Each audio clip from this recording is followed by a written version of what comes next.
Bienvenue à vous, chers téléspectateurs. Voici les titres de ce journal. Ronald Gabriel est le nouveau gouverneur de la Banque de la République. Il a remplacé à ce poste Jean Badin-Dubois. La décision a été prise dimanche en Conseil des ministres. Il a été investi dans ses nouvelles fonctions lundi. Assassinat d'un policier dimanche par des bandits à Delma 75 alors que les caïds venaient de perpétrer un kidnapping collectif dans une église. Manifestation de lycéens lundi dans la capitale en vue d'appeler au relogement des déplacés pour faciliter le fonctionnement de ces établissements scolaires.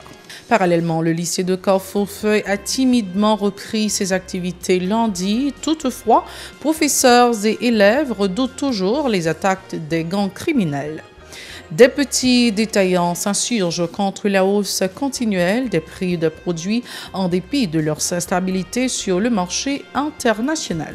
L'Institut national de la formation professionnelle INFP a 50 ans le 9 octobre. Pour marquer cette date, une messe d'action de grâce a été chantée à l'église Sainte-Thérèse de Pétionville. Restez branchés, les détails c'est tout de suite. Si vous jugez que cette vidéo est intéressante, n'hésitez pas à liker et partager la vidéo. Et surtout, n'oubliez pas de vous abonner à cette chaîne et activer la cloche de notification pour ne pas louper aucune de nos vidéos. Si vous nous rejoignez maintenant, vous êtes sur la télé Pacifique, vous suivez Info Pacifique, le développement. Le gouverneur de la Banque de la République, fraîchement nommé le 8 octobre, Ronald Gabriel, a été installé lundi à son poste lors d'une cérémonie au local de l'institution. L'occasion pour le ministre de l'Économie et des Finances, Michel-Patrick Boisvert, de saluer le travail accompli par le gouverneur sortant et son équipe. Il exhorte le nouveau gouverneur à œuvrer en vue de permettre au gouvernement de concrétiser ses différents projets dans l'optique de répondre aux attentes de la population. Pour sa part, le nouveau gouverneur Ronald Gabriel a mis l'accent sur 2 points essentiels de sa mission qui consiste d'abord à une évaluation des données socio-économiques au niveau de l'institution bancaire, ensuite à l'ajustement de la politique économique et financière du pays à celle des marchés internationaux. De son côté, le gouverneur sortant, Jean Badin-Dubois, qui a salué l'arrivée du nouveau conseil, s'est félicité du travail accompli à la tête de la Banque centrale au cours des 8 dernières années. Il estime avoir fait œuvre qui vaille en dépit des difficultés que toutes sortes qui ont marqué son parcours. Les prix des produits ne cessent de grimper en dépit de leur stabilité sur le marché international. S'insurgent des petits détaillants, une situation qu'ils attribuent à la crise globale qui secoue le pays, ajoutant qu'elle découle également de la dépréciation de la gourde par rapport au dollar américain et de l'incident frontalier avec la République dominicaine. Pour eux, des importateurs ont majoré les prix de la plupart des produits qui ont accusé une certaine pénurie. Ces marchands ont fait remarquer que la variation des coûts n'est pas favorable aux petites bourses qui fréquentent de moins en moins les marchés publics. Yasmine Sanon et Max Roni Orissin ont recueilli leurs déclarations. Si pas de ministre commerce, si pas de ministre commerce, ministre national, c'est volé,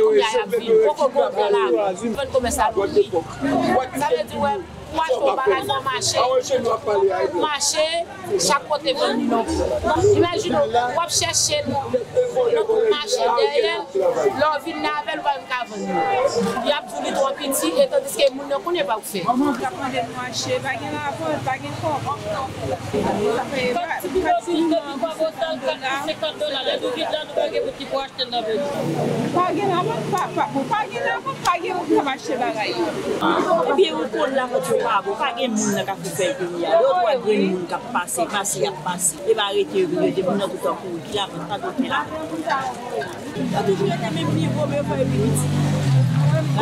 pas après nous voter des sacs à fait l'autre bois là parce que nous pas amis à Dominique encore parce que les frères Calier de respecter nous mal. Il y a le campé pour barrer peuple là qui dit frontière pas prouvé. Les Dominicains approuvé par là pour et Haïtien fait mal pour deux. Même les cas où Haïtien c'est tout haïtien. Tu pas marcher derrière les Dominicains parce que quand il y a là peuple a campé pour faire décision dans le pays, pour travailler dans le pays, pour tout le monde rester dans le pays pour travailler. Par ailleurs, ces citoyens ont encore exprimé leurs inquiétudes par rapport à l'escalade de la violence des gangs armés, particulièrement à Carrefour-Feuille.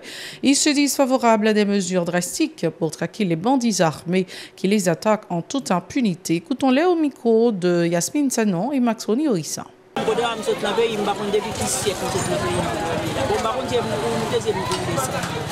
là, on fait tout à fait. Nous devons dire pour, par contre, c'est là tout bois, par contre, c'est un ballon, on va aller. Nous seul bagage, c'est demander la paix. Nous avons assez pour nous vivre, nous prenons bagage, la dégager nous jeunes pour vivre. Rien dit tout. Nous étions là, bon, quand on est sur le sel, on regarde en haut, on regarde en bas. Et tandis que, et pas au même qui a couru, si l'Éternel va dire un mot pour vous faire. Et seul bon Dieu, c'est nous qui a passé avec eux. Si le peuple là, si on est là, il a fait un bagage pour nous. Après l'Éternel des amis, c'est comme ça.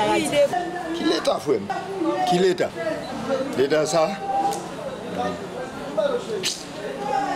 Si pas l'État, nous laguer sous côte qu'on nous fait. Sécurité, nous sécurité, nous besoin. Nous pas besoin encore. Depuis nous avons sécurité, nous pas besoin de rien. Depuis que sécurité, on peut lever l'eau, on peut marcher jour. Nous pas besoin de rien, nous devons de sécurité. Pas de gouvernement, pas d'autorité établie, pas de rien. Nous vivons jour le jour. Nous n'avons personne qui peut venir à la rescousse. Personne. Nous vivons, Jean-Bon Dieu voit nous, simplement.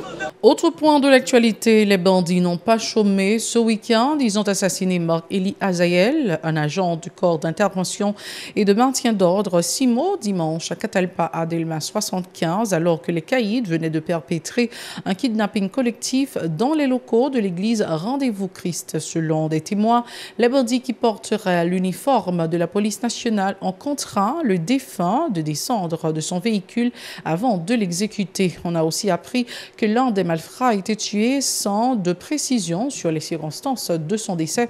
Toutefois, l'un des responsables de l'institution religieuse, Giulio Volsi, a confirmé le rapt collectif sans préciser le nombre de fidèles enlevés par les gangsters. Des lycéens ont foulé le macadam lundi dans la capitale en vue d'appeler au relogement des déplacés pour permettre la reprise des activités au niveau de ces établissements scolaires. Ils soulignent que l'année scolaire a été officiellement lancée il y a environ un mois et jusqu'à date, ils n'ont pas repris le chemin de l'école. Ils envisagent de continuer à manifester en vue de faire entendre leur voix. Écoutons-les au micro de Véronardo et Stevens Franz Michael. Je dis là, nous voulons l'école nous-mêmes, nous besoin l'école là, nous besoin l'école là, nous va demander ni bien ni trois bagages. L'école là, et puis bon nous professeurs l'école là, ça va faire. Nous-mêmes là, oui, on ne va pas même faire encore. Et ça nous besoin seulement nous-mêmes. Nous allons là, nous allons aller dans le ministère, nous allons au ministère, nous allons au ministère, tant plus souple, ouvrir l'école là. Si je comprends, nous sommes fait philo. Il va subir le même examen à élèves. C'est lui Gonzague, collège Boudon, tout beau collège. Alors que vous êtes à l'école, vous êtes à préparer le premier contrôle. Monsieur lui-même pour que j'aime à l'école. Au bon de ça, l'on va être dans le lycée, non firmé. Là, nous sommes au mois d'octobre. Moi, je suis dans le lycée.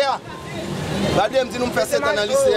L'on va être dans le moment ça, nous avons crasé bête parce qu'en décembre, nous avons subi la première épreuve. Jusqu'à présent, c'est les gens qui occupent l'espace là. Pour comprendre, professeurs ont toujours touché. Responsables dans le lycée ont toujours touché. Pour grand monde qui a subi de tout ça là, lycée élève. Toutefois, il convient de signaler que le lycée de Carrefour-Feuille a timidement repris ses activités en dépit de la menace persistante des gangs criminels.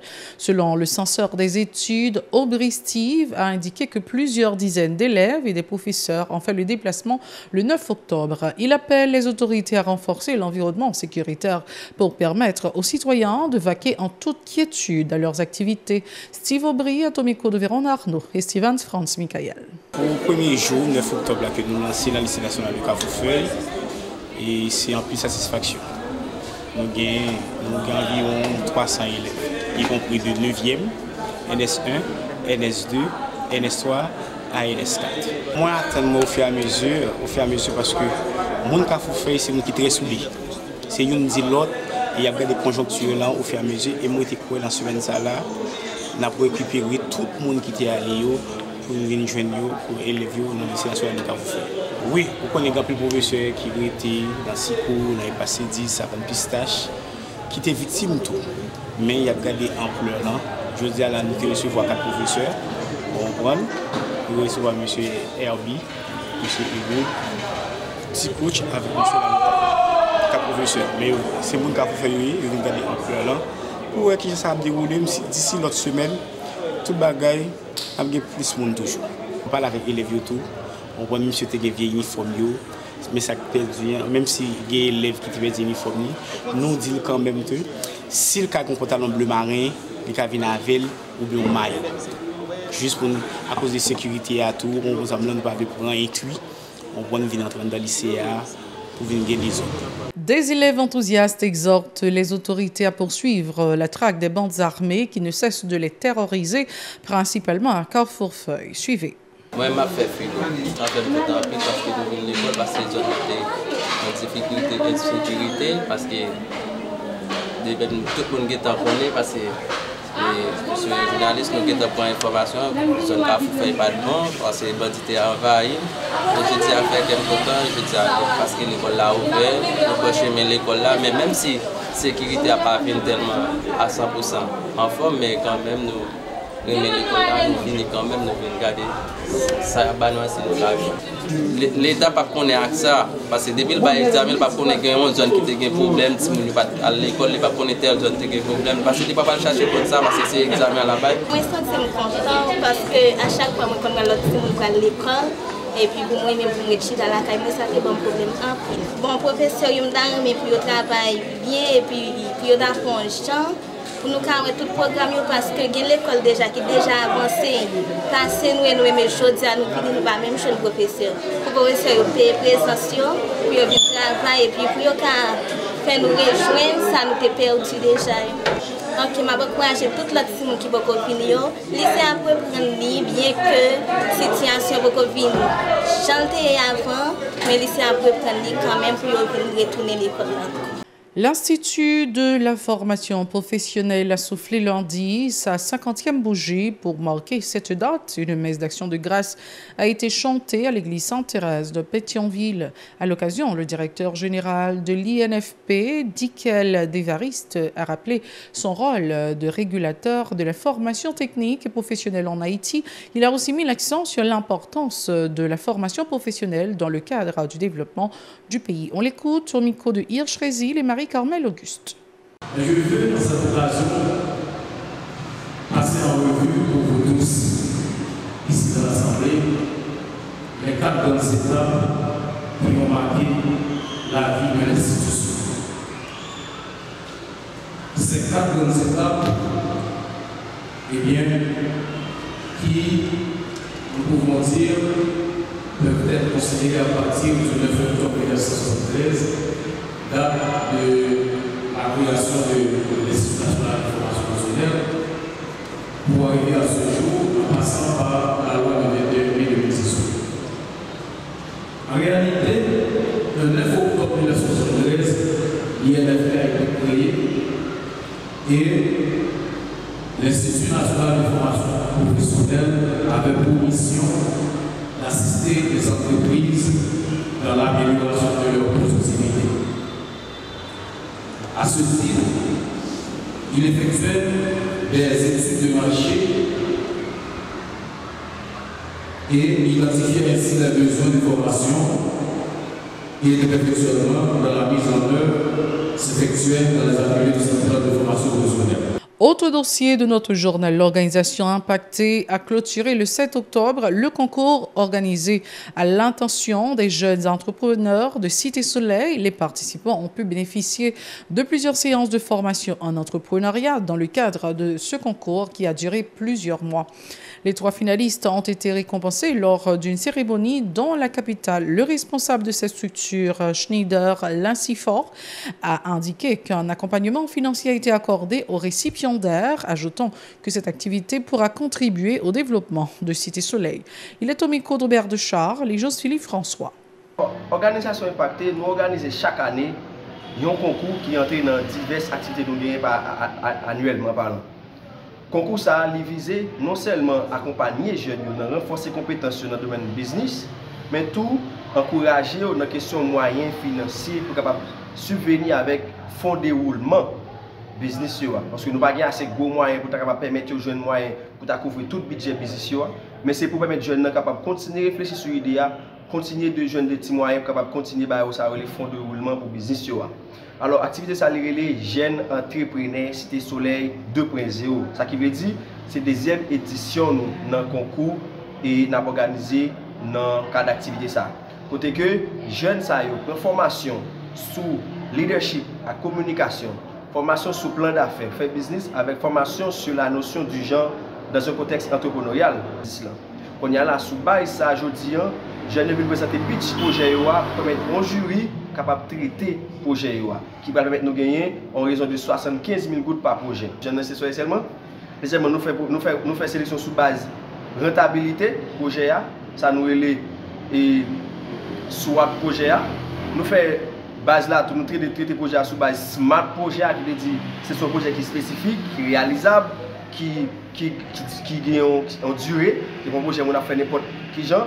Et puis nous faisons choix tout sous implication jeune dans le projet. Ça veut dire que ça jeune a besoin de faire comme projet. Est-ce qu'elle est même impliquée là-dedans ou bien c'est une notion là-dedans? De son côté, Saint-Fort Mackendy, l'un des heureux gagnants, s'est félicité de sa prouesse indiquant avoir présenté un projet d'élevage de poissons à ce concours. Il invite les jeunes à prendre part à ce genre d'activité en vue de préparer non seulement leur avenir, mais aussi de jouer leur partition dans l'avancement de leur communauté respective. Suivez. C'est un peu qui montre que nous pouvons continuer pour que nous pouvons penser avec jeunes. Le projet par nous, par contre, c'était Aldosa Pêche. C'est un projet qui visait faire élevage poisson pour douce en particulier. Donc c'est ça. En fait, l'objectif et projet nous, c'était d'abord montrer que les jeunes sont capables de continuer à entreprendre malgré ces situations difficiles.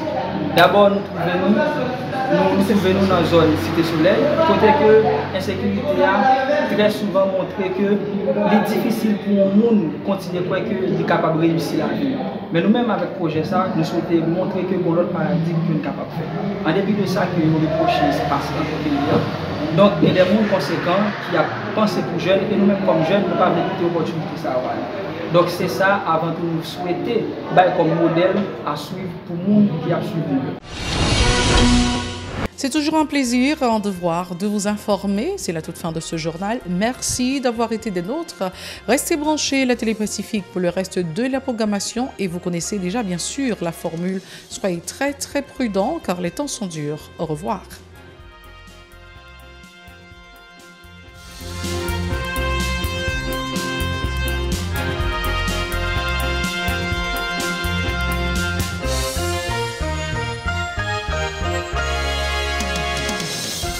Si vous jugez que cette vidéo est intéressante, n'hésitez pas à liker et partager la vidéo. Et surtout, n'oubliez pas de vous abonner à cette chaîne et activer la cloche de notification pour ne pas louper aucune de nos vidéos.